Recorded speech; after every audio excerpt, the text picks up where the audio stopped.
இன்றைக்கி நம்ம சூப்பரான ஒரு கோதுமை வச்சு ஒரு போண்டா செய்ய போகிறோம்.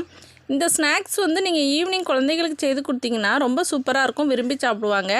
நீங்கள் நம்ம சேனல் புதுசாக பார்க்குறீங்கன்னா சப்ஸ்கிரைப் பண்ணிவிட்டு பாருங்கள். 2 வாழைப்பழம் எடுத்துக்கோங்க. இதுக்கு வந்து ஒரு 1½ கப் அளவுக்கு வெல்லம் எடுத்துக்கோங்க, நல்லா இடித்து சேர்த்துக்கோங்க. இதில் ஒரு 4 ஏலக்காய் சேர்த்துக்கோங்க. வாழைப்பழத்தையும் இது கூட போட்டு மிக்சியில் நல்லா அரைச்சி எடுத்துகிட்டு வந்துடுங்க.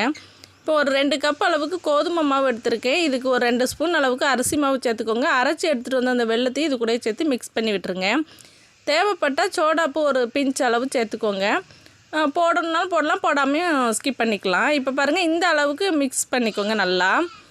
இப்போ ரொம்ப தண்ணி ஊற்றக்கூடாது, இட்லி மாவு பதத்தோடு கொஞ்சம் கம்மியாக சேர்த்துக்கோங்க. இப்போ நல்லா மிக்ஸ் பண்ணி விட்டுட்டு இப்போ நம்ம வந்து ஒரு 1/4 மணி நேரம் அப்படியே வச்சிடலாம். இப்போ ஒரு கடாயை எடுத்துக்கோங்க. அதில் இந்த அளவுக்கு எண்ணெய் ஊற்றிக்கோங்க. இப்போது எண்ணெய் ஹீட் ஆகிட்டான்னு பார்க்குறதுக்கு ஒரு குட்டியாக ஒன்று போட்டு செக் பண்ணிக்கோங்க.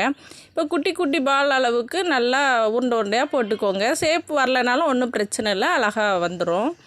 இப்போது மீடியம் ஃப்ளேமில் வச்சு நல்லா 2 பக்கம் திருப்பி விட்டு நல்லா கோல்டன் கலர் வந்ததும் எடுத்துக்கோங்க. எண்ணெய் வந்து அந்த கொதி கொஞ்சம் அடங்கினதும் வெந்து வந்துடும். இப்போ வந்து எல்லாத்தையும் எடுத்துக்கலாம். சூப்பரான ஈவினிங் ஸ்நாக்ஸ் ரெடி ஆயிரும். இந்த மாதிரி செய்து கொடுங்க.